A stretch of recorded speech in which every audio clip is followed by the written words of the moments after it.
Start recording. Welcome, everybody.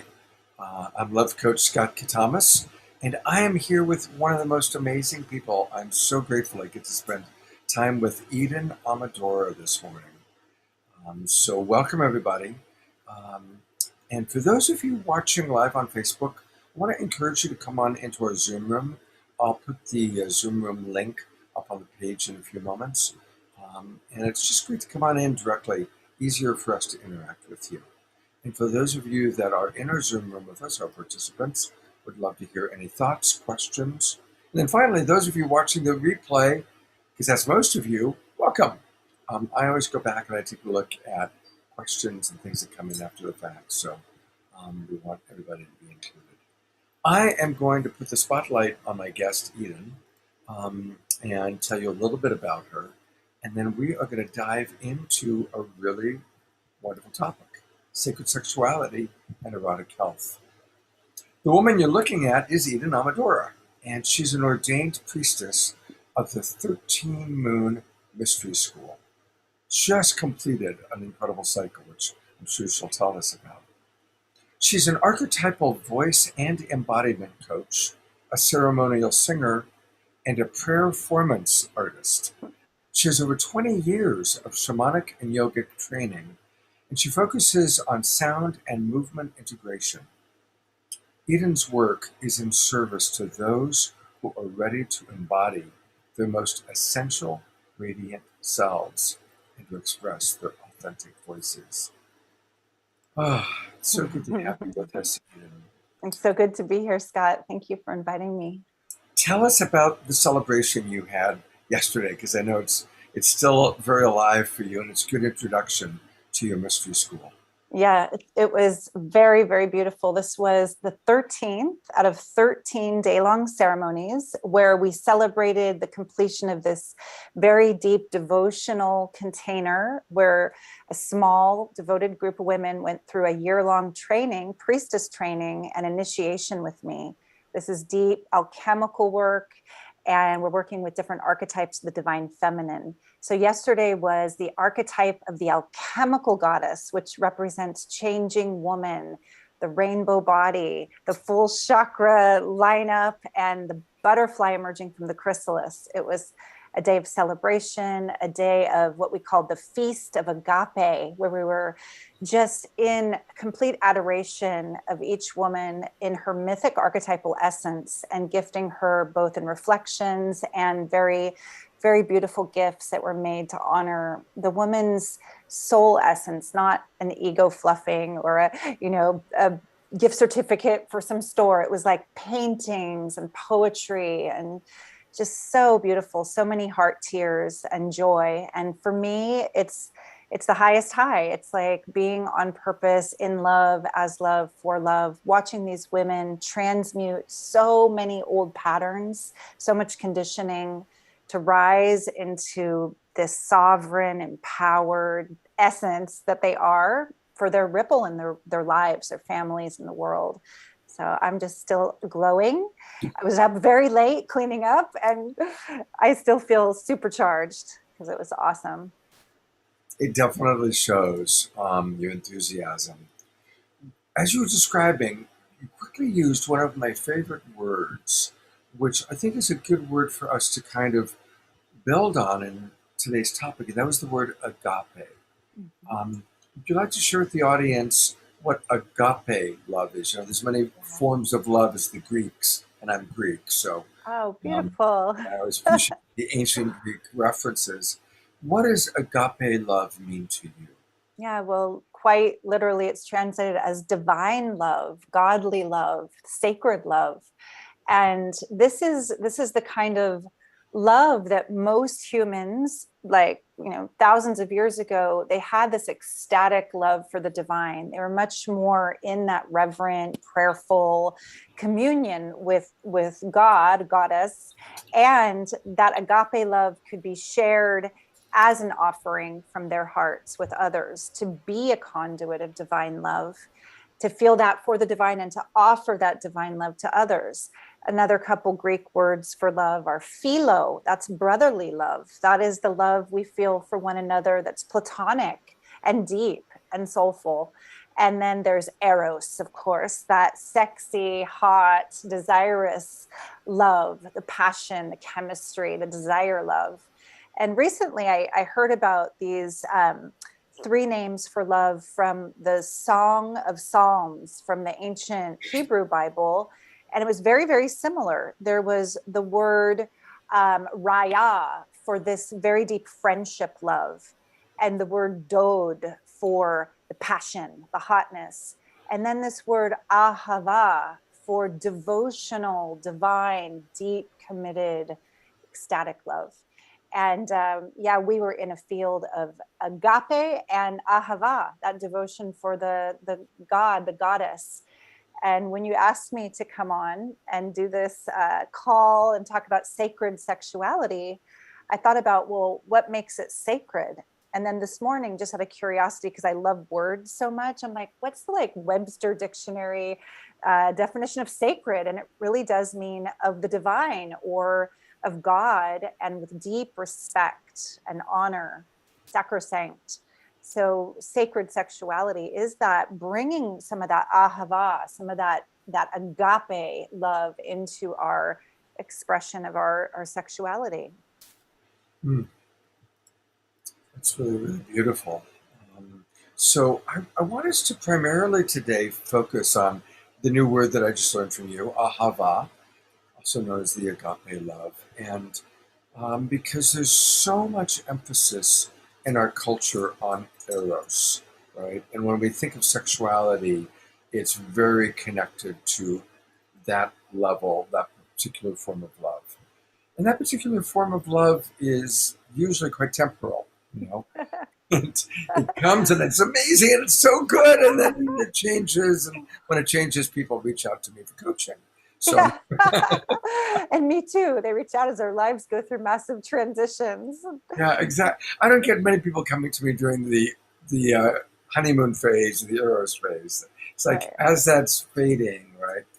So, but I want to acknowledge that um, we really are part of this beautiful tribe. You experienced that with the women that you were with yesterday that did this incredible year-long course with you. And of course, what has naturally kind of evolved is our Saturday Night Alive for the Global Peace Tribe. And now it's branching off into other experiences. And so that ecstatic, when you were talking about that ecstatic love, when we're in that state of love for all Yeah. and love for self, Yes. and that is to me what sacred means. Um, the name of the show is Sacred Sundays, and I'm not religious. I don't consider myself at all religious.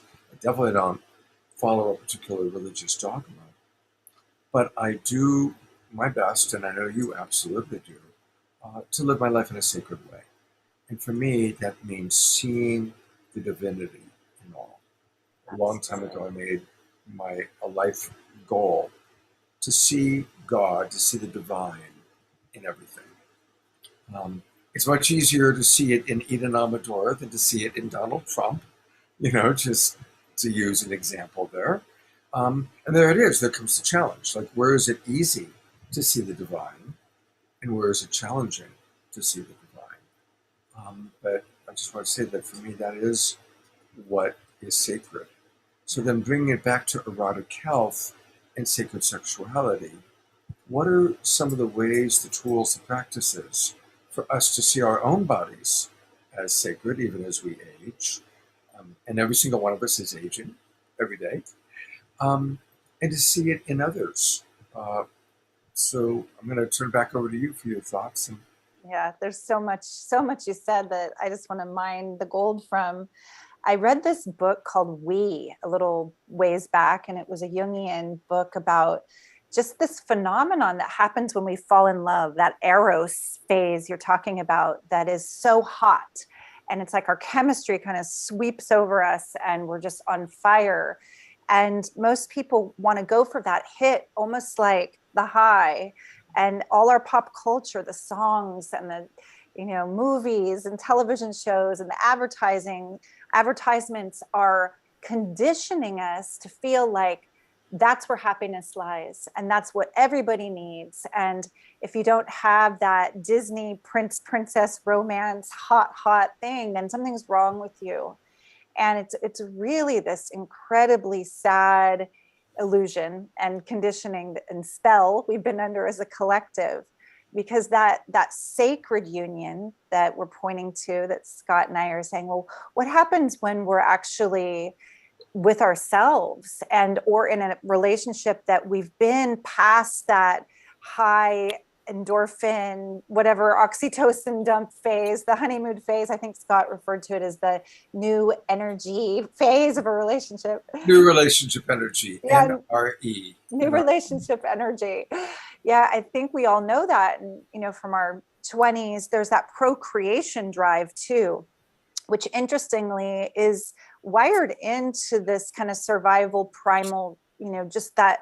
I think some people talk about it as the fight and fuck energy. And when we talk about sacred sexuality, for me, we're really rising out of that root chakra kind of unconscious primal drive into the heart, into the sacred heart, into this much vaster center of consciousness that begins within. How do we create sacred sexuality with another sacred union, or experience that sacred energy of our aliveness, our pleasure, our Shakti flow when we're alone? And that is to really recognize, like Scott said, that we are sacred, we are divine. So we bring ourselves with wherever we go. And what I thought would be really beautiful today is to share some of the work that I do in what's called the Primal Goddess Temple. There's 2 temples in the 13-moon year-long training. There's the Goddess of Love Temple and the Primal Goddess Temple. And many of the women in this mystery school training are in their 40s to 60s, and many of them are single and or in marriages where there's not a lot of that eros happening. And what they're finding is that their bodies have been shutting down, that there's a certain stagnation, a certain kind of even like a sinking in or a depression energy that starts to happen when we're just focused on the mundane and the, you know, the kids, the bills, the whatever, maybe even health challenges in our later 40s to 50s and sometimes 60s. So how do we move that erotic energy in a way that not only brings us joy and pleasure and aliveness again, but it heals our bodies? So this is a passion of mine, and I'm excited to share more about this. In our Goddess of Love Temple, we break through a lot of the conditioning around enoughness and this illusion of scarcity. Like, am I too old? Do I have enough energy? Is this even possible to feel myself come alive and my connection to the divine through my senses? We're so conditioned to believe that the divine is something kind of like transcended and outside of our bodies. But in the divine feminine work, we awaken to the divine through our bodies as the living temple, through our senses. So in the Goddess of Love Temple, we do something called a sensorium, which is to reawaken all of our senses through different textures and smells and tastes and sounds, and to allow ourselves to expand our capacity to feel again. So this is a way of coming back to erotic health and aliveness in a very, very deep way with ourselves. And you can do this for yourself. You can do these adoration rituals, self-adoration rituals in your own home by cultivating a safe and sacred space, lighting your candles, bringing in flowers, preparing. In a way, it's like becoming our best lovers, becoming that adoring, present, sacred lover you always wanted first, and cultivating that ecstasy for yourself first. So bringing in those chocolate dipped strawberries, those essential oils, and that music that makes you come alive. And then I encourage the women, and I do this for myself, to explore touch and self-adoration with your favorite oils, your favorite lotion, and to really slow down. So often we do our self-care very mindlessly, not mindfully. We'll just like quickly put on the cream so our skin doesn't feel dry and crack, but it's not a loving ritual.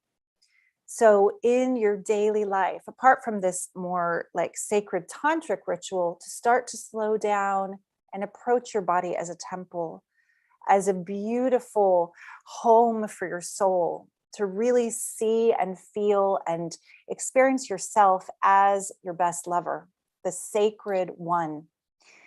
And then in the primal goddess temple, we move into actually cultivating more aliveness and Shakti and raising our vibration. And that's the practice that I want to share with you today.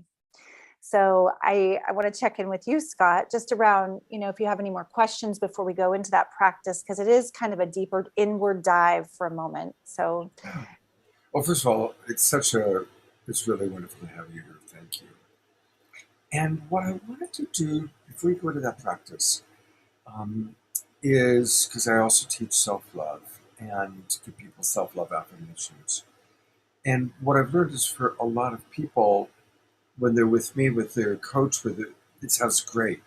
And then when they're home alone trying it, they struggle. yeah. And and so I just want to acknowledge that reality. And one way to work with it is to notice as you're doing the I am beautiful and the affirmations, if there are gremlins in your brain poking at you. And I intentionally use that term, gremlins, because they're like little nasty creatures, and they poke at you. And ideally, you just don't pay attention to the gremlins. You notice, okay, there's gremlins poking at me, go away, and cast them out. Sometimes we can do that. Sometimes we can cast out the gremlins. And sometimes the gremlins are really ingrained. And if they're ingrained, then that's where it's important to work with a coach like Eden or one of my love coaches to learn, where is that voice coming from? Where is that voice coming from? It might have been, it's usually an authority figure that connected with us at some critical time in our life. Or sometimes it's our own self-doubt, our own self-judgment. But I just wanted to bring that up because I don't want people that are trying to do this and then the gremlins are poking at them and think, oh, there's something wrong with me. And then for that to add to a shame story, you know. Um, and I can see you nodding your head. So, any thoughts on how Yes. you work with people Yeah, I that love to speak about this too. So one of the practices that I give women in the very first temple, which is the Great Mother, this is before we're invited to get sensual and sexy with ourselves. This is simply just to see ourselves again like that innocent divine child. And in the Great Mother temple, there's so much that comes up around the way that we weren't held unconditionally, we weren't embraced unconditionally.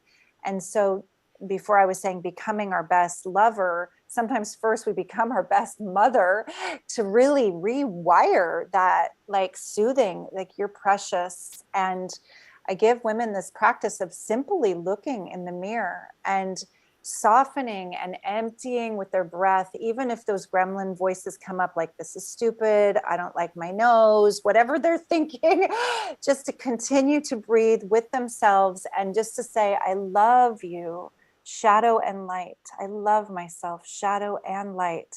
And this is not about like killing the gremlins or pushing them away or stuffing them in a bag. This is about putting our arm around all of those voices and embracing them. And actually, I hear you. Thank you. I love you too. You can it's like a scared part, a very young, hurt part. And like Scott said, usually the conditioning, the imprinting, the programming from a parental figure, a teacher, someone who influenced us 0 to 7, that what they said in their energy kind of lives on, like their movie direction is still playing out in our heads. And it's time to transmute and alchemize that with love. And only love is the miracle that does this. great work. So instead of suppressing, avoiding, or denying, we actually listen and feel and alchemize and embrace. So if tears come, that's sacred. Your tears are beautiful. That's an alchemical phenomenon, solutio. Let it flow and dissolve the crystallized, dense, old, stuck energy of I don't like my body, I don't like my hair, whatever the little voices are. I sometimes call them pretender voices or not self energy. And just to come back to essence. And what I've noticed with the women I work with is when they're in ecstatic states, in gratitude, in joy, in blissful states, it's like years just fall off their faces and their light emanates, because we are frequency beings. We are energetic beings. We are so much more than our skin suits. We're inhabiting these 3D skin suits with our light.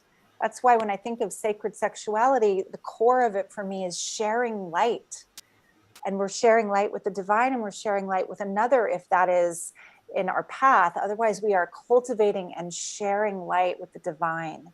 So to house more light is to allow some of those dense, crystallized thought forms and old beliefs to kind of cook in the alchemy of your presence and just holding yourself as precious. And if that means rocking and breathing and crying and just feeling it, we feel it to integrate it. And it's sacred. That work is the greatest gift you give yourself. And you'll notice when you're running a story of judgment or fear, there's a contraction in your body, mind, spirit. There's and the Shakti doesn't flow. The life force doesn't flow.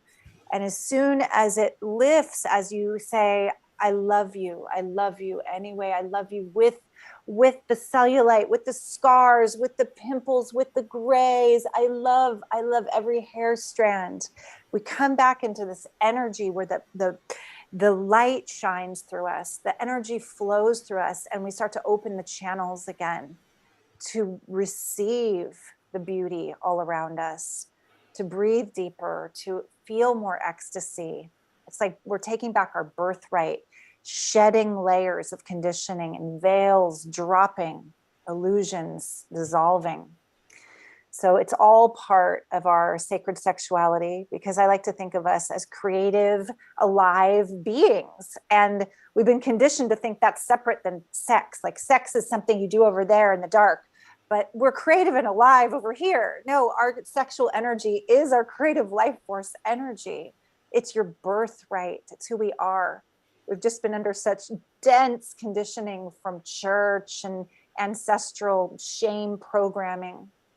So now it's our opportunity to reclaim these bodies as temples of love and light, to house that light of our essence, take more residence with our soul light in these bodies. So yes, first we just hold ourselves as sacred and be with those voices. And like Scott said, if you're stuck, if you're like, I tried the practice and I just cried and I felt scared and I felt lost, then reach out to Scott, reach out to someone like me. If you're interested in invoking and embodying your divine feminine essence, I'm here as an ally in that journey. Yeah. So much. Yeah. I made points about 6 different things to come in and comment, and yet I want to really keep it on you. 2 fast things. One, you talked about how the impressions that happen up to around 7. I worked with a client, actually this was a couple of years ago, but it was such a good example of this. It was a couple, and she was an attractive woman. And one of his frustrations was whenever he would tell her how beautiful she was, she said, "No, I'm not. You're just saying that. I'm ugly, but it's because you love me." And it was really frustrating to him how she would always push it away, always push it away. And because we want to give a gift. It's like if you're giving, when you're seeing the beauty in another and you're acknowledging that, you're giving them a gift, and then to have them throw the gift away is really unpleasant. So I worked with her on it, and she said, "Oh, I've always known I was ugly." I said, "Well, where did that come from?" And we did a simple hypnotherapy something, and I took her back. And all of a sudden, she remembers this moment on the playground. And she's about 6 or 7 years old. She's pretty new at school. Being on the playground with other kids is new. And there's this freckle faced, red haired boy looking at her going, "You're ugly. Do you know how ugly you are? You're really, really ugly." She had no idea what his name was, but she could see that little bugger's face, that gremlin, right, saying that to her. And 30 years later, she had taken on, because he was an authority figure. He was a couple of years older. So in her little 6 or 7 year old brain, he was an authority figure telling her, right? And she was carrying that 30 years later. And so Amazing. sometimes it's something that, from an objective point of view, seemingly silly, but at the moment that it happens, it's so ingrained, and that's where the gremlins can often begin. Yeah, it's like a spell that gets put on us, Yeah, some negative telepathic agreement that we hold on to for, like you said, 30 years. 30 years. So yeah, when I also, when I work with people, there's a lot of deep listening, and where things also are lodged in the body. There's certain parts of the body that will hold these resonances or dissonances, rather, this kind of static or charge for a long, long time. And it shows up in the way that our bodies hold weight, the way that we hold our posture. There's a lot of releasing that happens in deep, deep, loving, alchemical work, where the body will even change. The body will shift and lighten up or open up and detox, because we're holding on to so much more than we know. And I know that we store all this trauma kind of like in the back of the brain, the spine, and the back body. It's like the past lives with us until we release it, until we allow the energy to move. And sometimes it is through those ecstatic states, it is through Shakti, Kundalini energy, that we evolve and awaken and release blocks. So, orgasmic energy can be extremely powerful as part of that actual release and opening when used consciously, as another aspect of sacred sexuality, whether it's self-pleasuring or in a very conscious partnership where there's an agreement field to hold space for the tears, hold Yeah. space for the shaking, the sound, whatever comes up is held in love, rather than, oh, that's weird, or that's too much. We're creating a container, hopefully with self and or with other, where all of it's sacred. Where I know there's something, I'm just going to kind of leap and assume that I can pretty much say most anything here. I'm going to venture into something called Yoni mapping. And for the females, the women who are listening, many of us have a belief, a deep-seated conditioned belief that something's just not right with us down there. Like, why aren't we super orgasmic, or why don't we squirt, or why don't we have this like instant pleasure when someone touches us? And we store so much energy and emotions in the yoni. This is the sacred portal. It's between the outside and the inside of our very being, and it's a portal for life to come through. And that being said, it's so mysterious. Most women think something's wrong with me, I don't look right, it's weird. There's artists that have done these incredible, just beautiful arrays of different yonis, like hundreds and hundreds of yonis, for women to see, oh my goddess, there's nothing wrong with me. Every yoni is exquisite and unique, like a flower in the goddess's garden. Everyone is perfect in its unique way. There is nothing wrong with you. If you're listening to this and you found this and you've wondered, is this too big? Is that too dark? Is that right? You are beautiful, beautiful flower. And for us to reclaim our body as that living temple of love, and to reclaim our yonis as exquisite, unique flowers of mystery and wonder and ecstasy.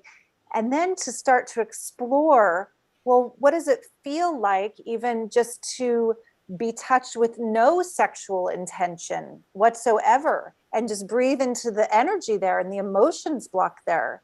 There's something called Yoni mapping. You can Google, you can look up. I'm not going to go too deep into it, but there's parts of our anatomy that hold different emotions and memories, lots of memories. So to be with ourselves in this safe and sacred way with deep curiosity, erotic innocence, and a reclamation of what's whole and holy, that was never broken, that was never shameful, releasing all those spells, all that conditioning, is the greatest gift you can give yourself for your health and your level of joy and pleasure in this lifetime, raising your frequency. I'm so glad that you've kind of gone down this path, and so I'm going to riff on it for a moment. And it's funny, about 80% of our viewers for this show on Saturday Night Live are women, and about 20% are men. And sure enough, as I look at, we've got 20 people here, we've got 4 men. So guys, this is for you, but it's also for the women. It's so important for us to recognize that a woman's yoni is a sacred temple. And absolutely, when you start talking about storing right away, that's where my mind went. Because for the women that I've been close to, my wife, and a few other women that I've had as lovers over the years, I've learned how secret spot work is like opening up Pandora's box. You never know what's going to come out. But there's so much in there. And it's very counter to what we're taught in the movies. In the movies, we as men are taught that we know what to do. The woman is going to totally surrender. And whatever we do, it's going to feel good to her. And that's so not anywhere near reality. And so it is important for us as men to recognize at any time we're invited to be anywhere near a woman's sacred temple, that it's an honor, and to be willing to learn how does she like to be touched. And then if we are touching her gently and right, it's not touching her correctly to get her to come. It's to get her to feel safe, to find out what does she need to feel safe. And maybe she just needs to be held for an hour. Maybe she needs all sorts of other things to feel safe, to open and to relax. And then, thank you for bringing up about tears, because tears are so precious. And we're taught again in this crazy culture to stifle our tears. That there's something wrong with crying. Again, all the trauma of times when a child starts to cry and the parent goes, don't cry, especially for men. Boys don't cry, right? But the fact is, every time we cry, those tears are telling a story. And if we can, instead of stuffing our tears, allow the tears to come out. And then ask yourself, what do those tears have to say? Because those tears have a really important story. The last thing I want to say for men, I've counseled too many men. They're like, I can't stand it when she cries after we have sex. And it's like, ah, brother, you're missing the point. That's the time, that's the most precious time of intimacy, because something is opened. And it might be uncomfortable to hear, because it might be pain from the past or pain about the relationship or things that need to be cleared. But it's just as important. Emotional intimacy is more important than sexual intimacy. And as we get older, emotional intimacy is actually the healthy aphrodisiac for sexual intimacy. So I don't know if we're going to go down that path, but I wanted to just share some of those thoughts. And yeah, absolutely, because we're talking about sacred sexuality, and it's so much more than the physical plane. I mean, there's so much more going on with the emotional body and sharing presence with one another and creating safety. You talked about safety. It's like, I can speak for myself and for women I work with and know that when we feel honored and we feel like there's no agenda, that the man is not trying to get pleasure or take pleasure from us, when there's a sense of being met in service to this shared presence, this shared experience, I feel like it's an invitation to flower and unfold and to ride many, many waves of deep, intimate portals, whether It's just in the eye gazing and touching and the beginning of a connection. If it never even goes towards, never goes, there's no goal. I'm going to just say it like it is for me now, because I know that we're trained in movies to think that, like you said, it's about intercourse and orgasms. Like this is what sex is. And there's a Taoist book that I love called the Wahoo Ching. It's the Lost Teachings of Lao Tzu. And he refers to something called angelic dual cultivation. And I just loved that. I read this years ago, and I was reading about how it's not about sex organ to sex organ. For people who cultivate the Tao, the holy flow, this life force energy, it's about every organ and every sense and every part of our being communing the yin and the yang of it. It's not just the friction of the sex organs anymore. We're cultivating something much, much deeper that's in the shared presence and the energy between two beings. And when there is trust and honor and a container that's safe and sacred, what opens up is like a portal, a huge like energy portal. Some people talk about sex magic. It's the greatest magic there is. It's this great opening of cosmic energy that's shared between the two beings, the Shiva and the Shakti. So yes, angelic dual cultivation. How do we house more light together and fly? That's why I think they call it sky dancing too sometimes. This level of ecstasy that's so much deeper than a final orgasmic goal. It's cultivating such high frequency, such presence, such a transcendence of time, where you're really in heaven on earth. You're in this place where anything's possible in that moment together. So yeah, I'm all about no goals, no transactions. I've actually heard people speak about sex like getting serviced, or Right. having a very tit for tat attitude, like I did you, now do me. And for me, it's the opposite of sacred sexuality. Sacred sexuality is where there's no giver and receiver. There's a reciprocity and a circuitry that's created where the pleasure to touch, to look, to smell, to taste, everything is ecstasy. There's no getting. There is only flow, a reciprocity. It's beautiful. Sky dancing was, of course, initiated by Margot Anand, who's one of my dear friends. In 1986, I went to my very first Tantra workshop. It was taught by Margot, and it was her first time teaching in California. And we became very dear friends. I produced her videos, and my wife partnered with her. My wife did Watsu at all of her Margot's workshops at Harbin Hot Springs. And Margot was on Saturday Night Live. She made her Zoom debut with me about 3 months ago. So she's in Bali now. So I love you, Margot. I want to read a couple of the comments that have come in.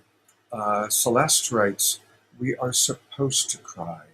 There are about 15 toxins that are only released when we cry. So crying is healing, emotionally and physically." Nancy writes, "Laughing at the miraculousness, sacred, mysterious joy designed by the great creator is also a great acknowledgement to the I am." And then Nancy asks, which is a good segue perhaps back to you, what process can you provide so that we can return to more joy again? Thank you, Nancy, and thank you, Celeste. And love to hear from the rest of you. So definitely give us your thoughts, comments, and questions. Yes, I want to offer a direct embodied practice instead of talking about it, to actually go into a practice today with the listeners and for those who are here on the replay. I lead they're more than guided meditations. What I do in the mystery school is a form of white tantra. It's communion with our higher self, with our mythic archetypal self, with the goddess, the deity. And it is opening channels that we connect to through movement, through mudra, sometimes through sound. It's kriyas and kriya yoga. We use these tools. So I'd like to offer that today, and I'm going to start by inviting us to just kind of close our eyes together and find the alignment of your central channel. Often we're very forward leaning, so let the crown of your head come back and start to breathe deeper than you've been breathing. Perhaps rest your palms of your hands open and heavenward on your lap. Feel the front of your heart, the heart chakra, lift and move forward. So we're, in a way, we're giving our mind to our heart, and we're activating this presence of landing in the here and now in the body as the temple to house more light. So find your awareness tracing down the back of your body and the breath deepening all the way into the diaphragm. Let's take a few deep sighs together, in through the nose and out through the mouth.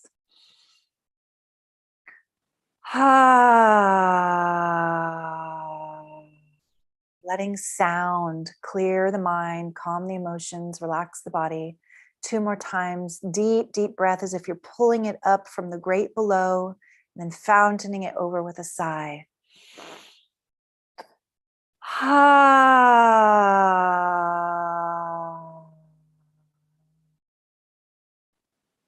Last big sigh, using the ah tone, resonating the sound through the cells and molecules, the waters of your being. Deep breath.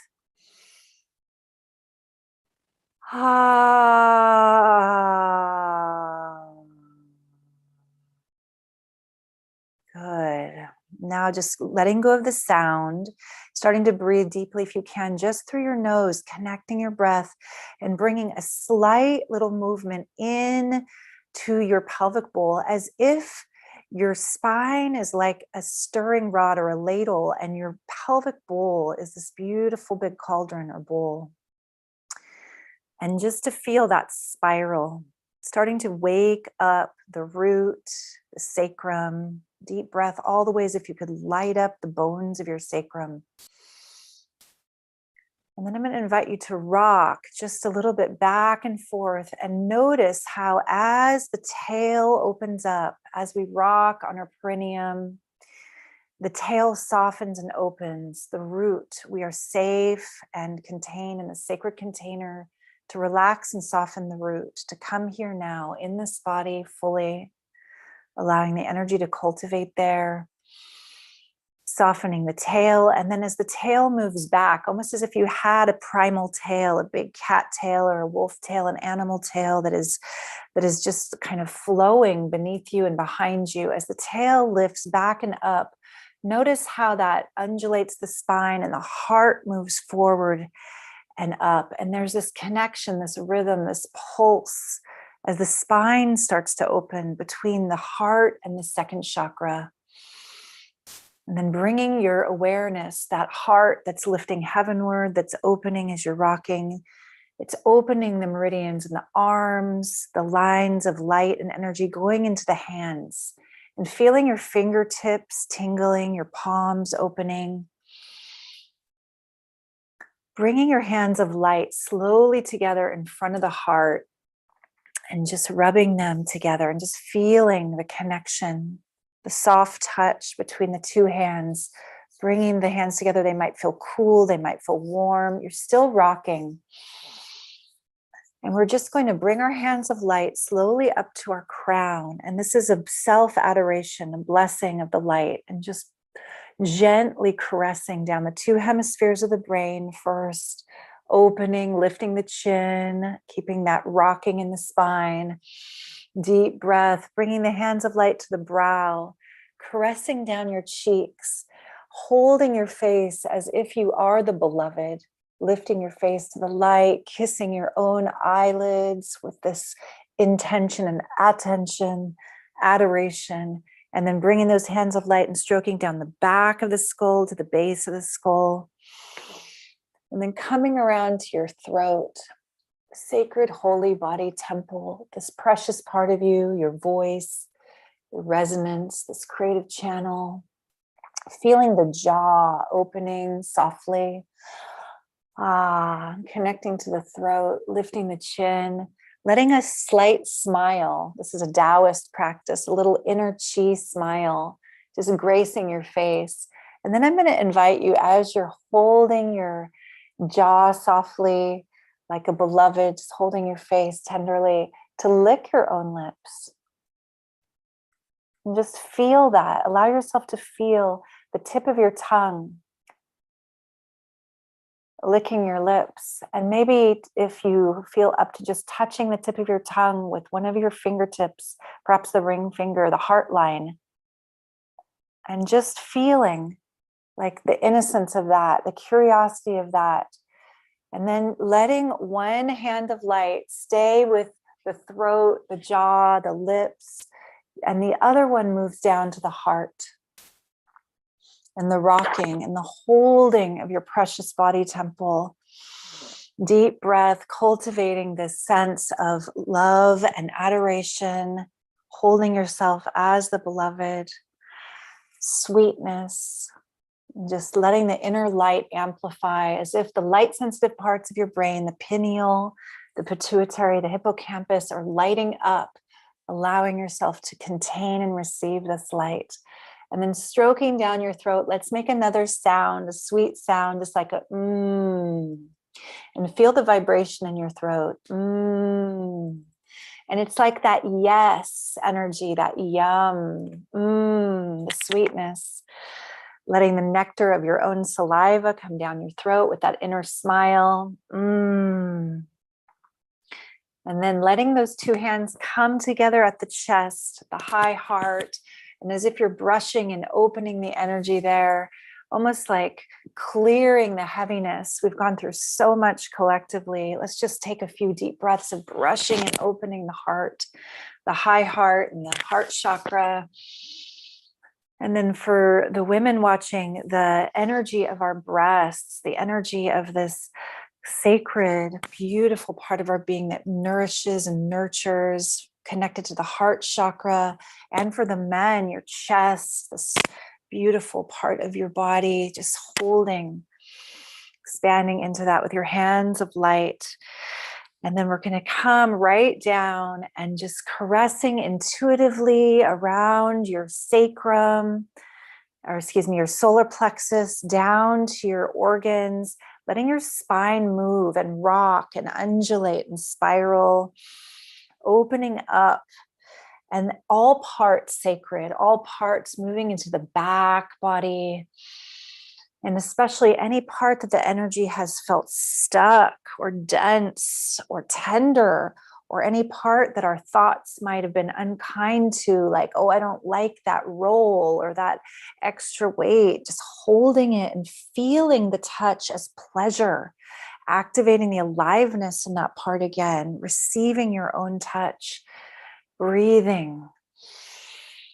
Cultivating light in all cells, all molecules, all organs, all parts, sacred, holiest of holies, sacred body, temple, mind. And bringing our hands of light down now to form what I call a Shri Mudra. That's where the palms of your hands are flat on your hara, your womb space. For men, the hara, the dantian, under the navel.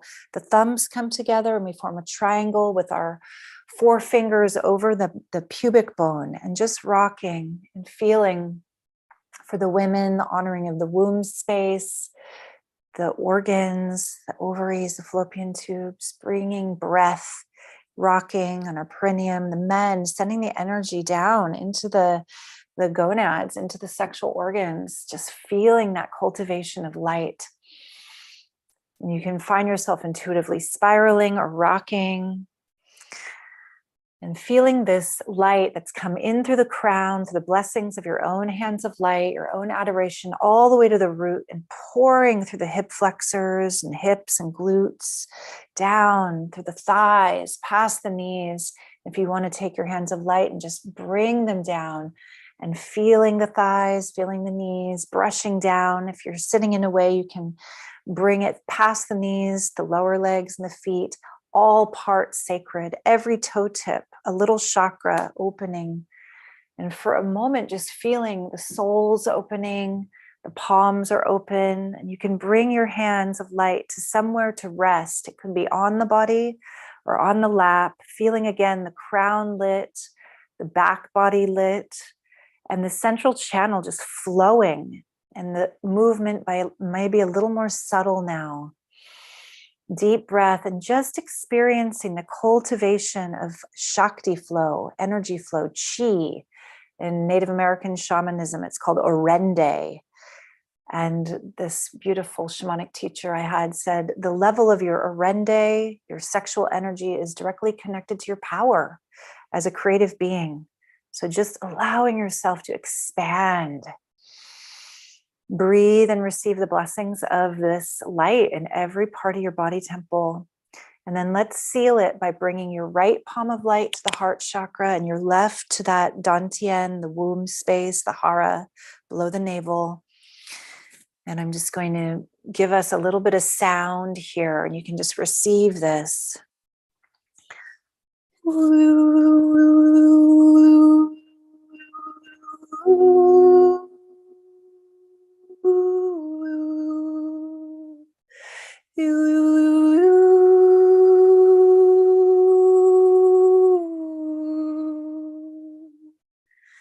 My body is a living temple of love.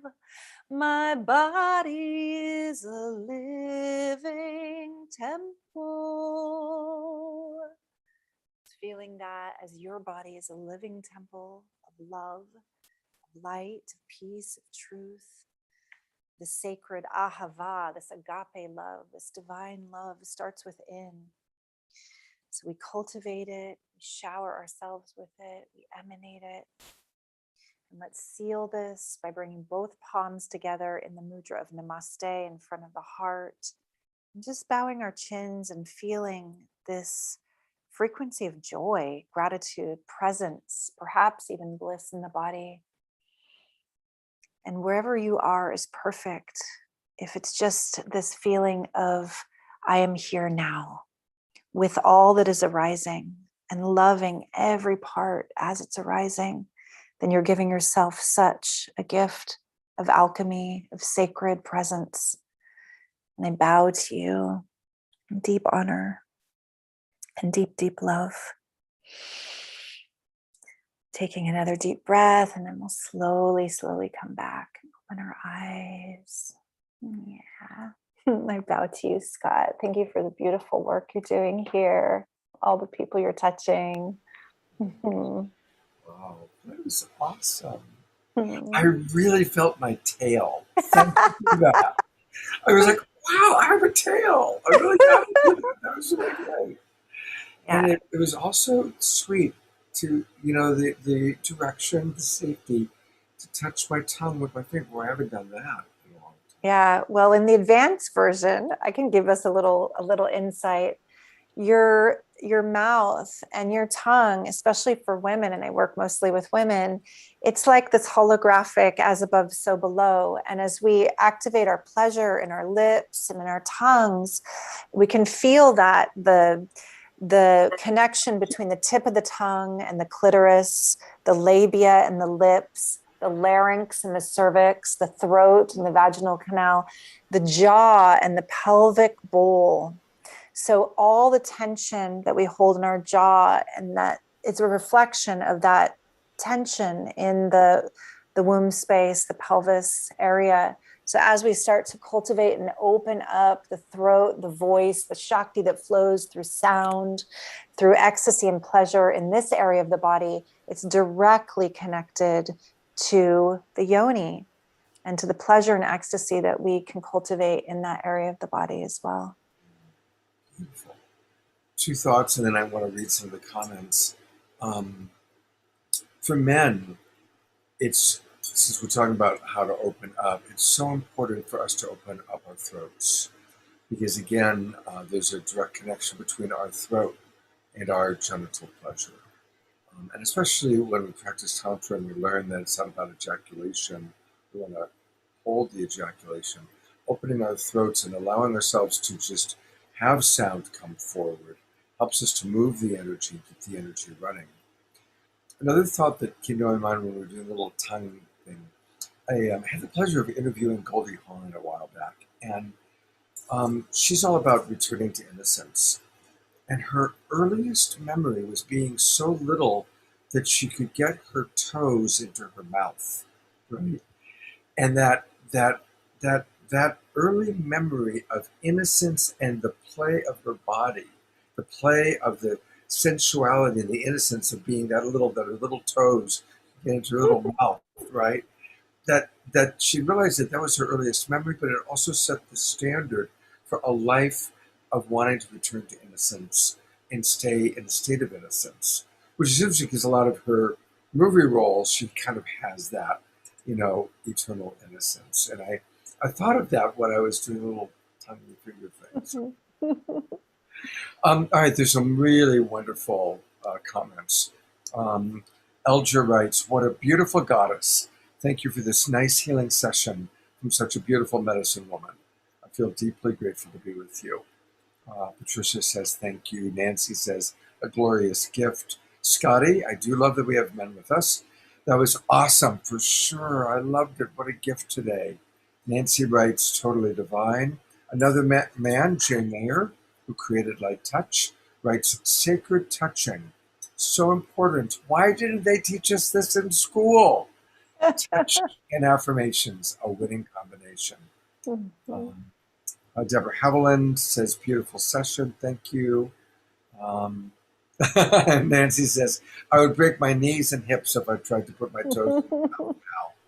The pretzel yoga pose. So thank you, everybody. Keep those comments coming in and any thoughts or questions you might have. Um, that was beautiful. You're welcome. Gosh, where to go? So let's talk a little bit about the term erotic health. And obviously, that's a lot of what we're dealing with. What are some of the other practices that come to mind that we can do to improve our erotic health? Any other practices that you can share? Yeah, well, for women, it's really interesting how few women actually get up close and intimate and know and look at their own yonis. So this is something that I recommend to do. And in some of the more advanced circles, I will have them look with a mirror at their beautiful flowers. And then in the shamanic tradition, there's a wonderful book called the Kwadoshka, which is about the tantric tradition of Native American medicine path. And it compares different kind of patterns in our genitalia to different animal totems and archetypes. So part of our erotic health is not only getting to know ourselves, to accept ourselves, and then to celebrate ourselves exactly as we are, and to really learn what we love and what makes us unique. And for instance, just, in all transparency, when I read that book, I'm like, oh, I'm a wolf. I'm a wolf. Like there was this part of me that was like so overjoyed to learn wolf women are very vocal. They actually enjoy intimacy during their moon time. It's not shameful. It's not, there's some traditions that are like, that's absolutely not allowed. So there's ways as we get to know ourselves, we're stepping out of the programming and conditioning of whatever, the church, our parents, our concepts and ideas through media and pop culture. And we're starting to explore, oh, I love this. I love being touched in this way. So we can actually not only own it, celebrate it, and share and risk being like, this is who I am. It's not weird. Or maybe in my work, I'm like, celebrate your weird as, magical and different, WYRD, be weirder, be wilder, be ready to say, I know that's what you want, but I actually don't enjoy that. I enjoy this. Like having erotic health is being sovereign. It's being empowered. It's being able to communicate about your needs. And this is in, a partnership situation where you're playing and learning and co-creating.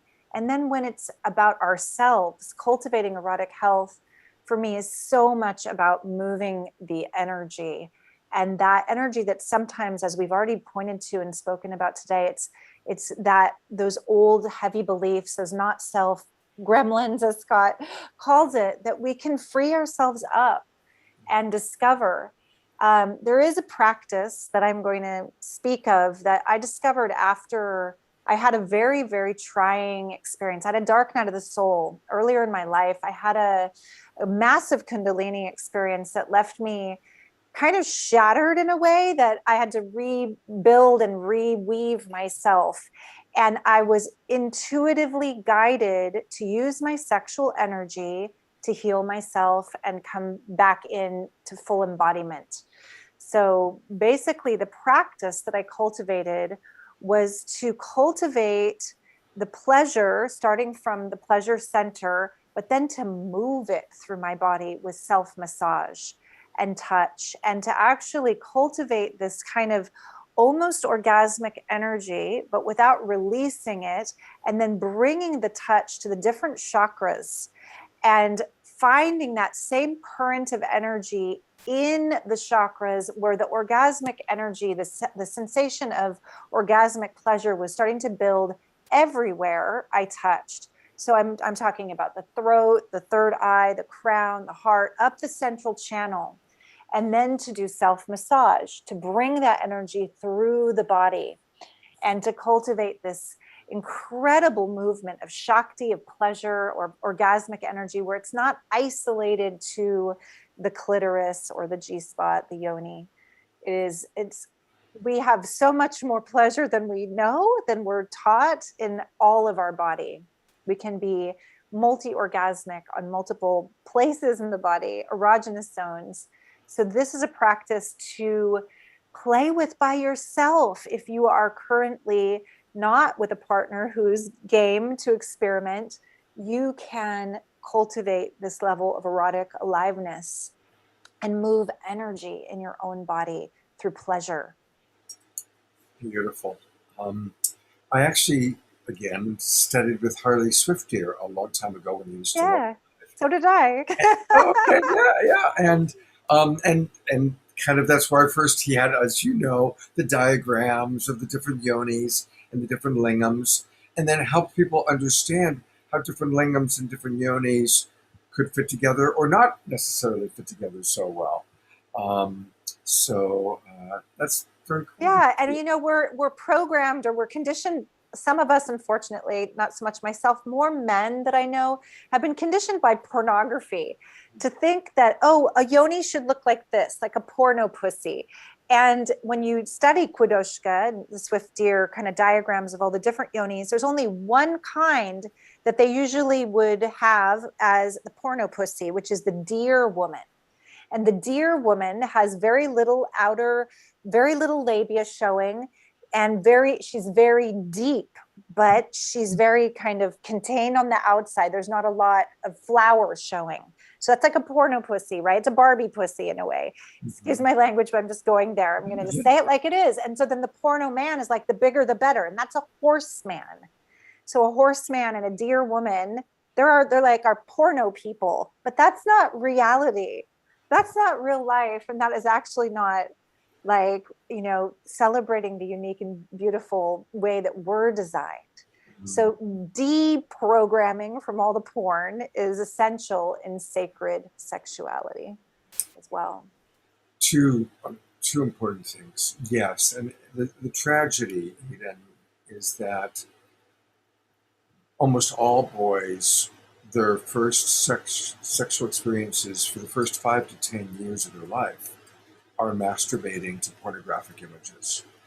And so it just ingrains this incredibly inaccurate perspective of women and of sexuality. And it's nothing short of tragic. And it's equally tragic that girls grow up believing that they have to look a certain way to be beautiful or to be sexy. And it's this whole really horrific cultural problem. Also, it's really kind of, I haven't thought of Harley in so long. At the time, I'm a wolf man, and my girlfriend was a deer woman. And I remember we were trying to, and he was showing the diagrams, and we were working all that out. So it's kind of wonderful to go back and remember those memories. Thank you very much.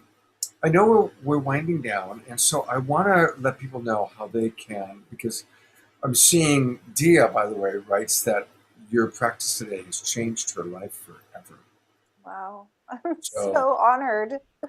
That may you do this more than just this one time and really continue to cultivate that. I think it'll come in the replay. So yeah, wonderful. absolutely, absolutely. And people are laughing about Barbie pussy and Lucky Ken. Um, here is how we can get more. I'm going to show two websites for Eden. Um, her primary website um, that she's had for quite a while is awakening-beauty.net. Awakening-beauty.net. And that's where you can learn about the mystery school, the 13 Moon Mystery School that she just completed. Do you know when the next one's going to start? Yes, I'm going to do a shorter program this fall called the Sun Heart Initiation. And this is based on that cultivation of the beloved within and really that divine union within. And then in January, I'll be starting another year-long training through the 13 moon archetypes, all 13 of the archetypes. And that's going to be both an online mysterium for people who don't live locally, and I'm in Northern California, and an in-person circle, goddess willing, that we're going to be able to enjoy each other's company in person, continue. Wonderful, wonderful.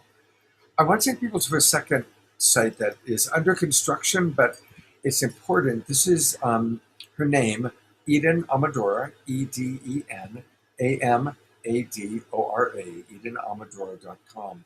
And this is where you want to put in your name, like I'm doing right now, and your email address, so that she has your information and she can keep you updated on what she's going to be doing. And what's cool is when you do that, she gives a little gift. What's the gift that people are going to Yeah, get? this is actually a really pretty big gift. It's a goddess mini course to learn about the different archetypes that we work with, the divine feminine archetypes. And in each of these, you'll get one a month. It'll have a transmission. It will have practices. Some of them have songs that I've written and produced for each of the goddess archetypes. And some of them even have a video link for something to deepen with. So a lot of value in that. Beautiful. Thank you so much. So, everybody, that's at EdenAmadora.com. Definitely go and register so she's connected to you and you get that beautiful gift. Bonnie is asking for the link. Maybe you can write it in the chat for everyone. I'm not sure. Absolutely. Yeah, thank I'm going to you. put both the links in the chat. Well, I do that. Anything else you want for people to know that you've got coming up? I do. I have a really beautiful 3-day journey coming up called Live Embodied Love. And this is, if you enjoyed the guided journey today, this kind of like combination of visualization and expanding our energy and raising our frequency, the 3-day journey is free. It's called Live Embodied Love. There's a community on Facebook that I've started for that, Live Embodied Love Facebook group. And I'd love to have you be a part of that 3-day journey with me. We're going to do 3 different focuses. So the first day will be raising our frequency, raising our love level. The second journey, the second day will be increasing our empowered presence. What is real power? And really getting clear about that and some practices to really empower ourselves and our sovereignty. And then the third day is that heart expansion and the magnetism that happens from living with that grateful open heart and cultivating that even more. Wow. So I'd love to have you be a part of that. Live embodied love. The And dates. what are Okay, let me, I should have looked my calendar before we got on this call. So the Live Embodied Love journey will be in August. So we have a little bit of time. Just going to see where it's coming. Live embodied love. I think I can also, maybe it is, you know what? It could be actually a little sooner than August. let me get the dates to Scott, because I'm kind of like scrolling through my, if you join the community or you sign up for my email. Oh, here we go. I found it. August 3rd, 4th, and 5th. August 3rd, 4th, and 5th. Live embodied love. And when you sign up on the Eden Amadora site, I will definitely be mailing you a link to join me for that if you desire. So get on my mailing list to come and be a part of that. It'd be wonderful. Beautiful. Eden, I just so enjoyed this. And thank you for being so generous with the gifts of your wisdom uh, and your embodiment. You know, you teach embodiment and you are truly embodying your teachings and your practices. It's really quite a blessing to have Yes. you with us. Such an honor, Scott. Such a pleasure to share in this way and to connect in this way. And so fun to be here with you and just like improv jam. I love that. I love coming on with you because it's Let's do it always again. high energy. It's always Let's fun. definitely do it Yes. again. Definitely do it again. And I want to encourage everybody. Next Saturday night's show is an important one. You know, we need to transform our world in many ways, and one is really understanding what we all need to do differently to create more social and racial justice. And just as Eden Amador is who is the most amazing person I know when it comes to feminine embodiment, sacred sexuality, I've invited equally remarkable human beings into next week's show. And this summer, I'm having co-hosts, celebrity co-hosts, every week with me for Saturday Night Live. And my co-host is going to be Antoinette Rootster Hall and her husband, Pato Banton, who's an amazing reggae musician. They're going to be playing a concert very close to me. So I've rented a hotel room where they're playing their concert, and they're going to come to sit with me during the show and comment on our amazing speakers. And we've got really some of the great teachers of how to deal with racism. Reverend Bridge Feltus, Ava Park, and Alexandra Loves, really focusing on how to understand the history of racism and change it. And then also, I'm bringing back two Indigenous men that have been on my shows previously that have both had a lot of success as social activists. Chief Reuben George, who turned his whole community around, and Chase Iron Eyes, who was the attorney who won the battle at Standing Rock. So please join us next Saturday night. And Nina Gray, who is one of our favorite musicians, will be playing music. And my teaching partner, Trish Wright, will be with us as well. So that's going to be a really special Saturday Night Live next week. And Eden, I really hope we can do this again soon. All Me right. too. Let's All right. do it. Yes. Thank you, everybody, for watching. And again, you can share this out. That's a wonderful way to support us. Since it's our gift to you, gift it out to your community. And again, those watching the replay, thank you. And have a beautiful, sacred day. And remember, we can make anything sacred by seeing the divinity in all. Namaste. Namaste.